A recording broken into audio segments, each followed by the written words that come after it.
Good morning friends, welcome back to my channel.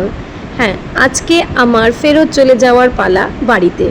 অনেক ঘুরে নিলাম, 4 নাইটস তো ঘুরেই নিলাম। তো কমপ্লিট হয়ে গেছে আমাদের ঘোরার ট্রিপটা।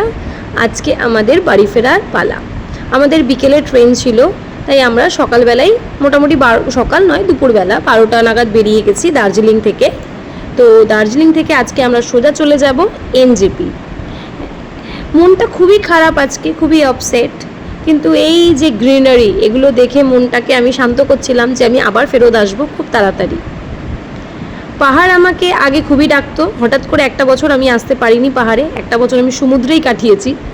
তো এই বছর আমি আবার শুরু করেছি পাহাড়েই আসা, তো অবশ্যই আমাকে পাহাড় আবার ডাকবে।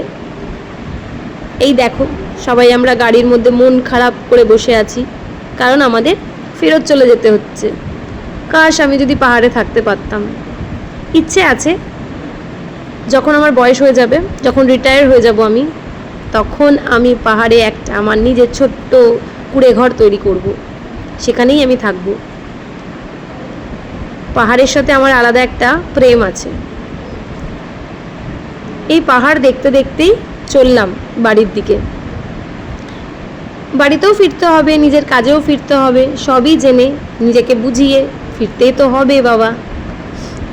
তাই সবাই মিলে আমরা, মনটা খারাপ হচ্ছিল সবারই, সবাই একটু আপসেট ছিলাম, কিন্তু পৌঁছেই গেলাম আমাদের স্টেশনে দেখো কত লাগেজ, সবার দুটো দুটো করে লাগেজ হয়ে গেছিলো, বিকজ দার্জিলিংয়ে আমরা প্রচুর শপিং করেছিলাম।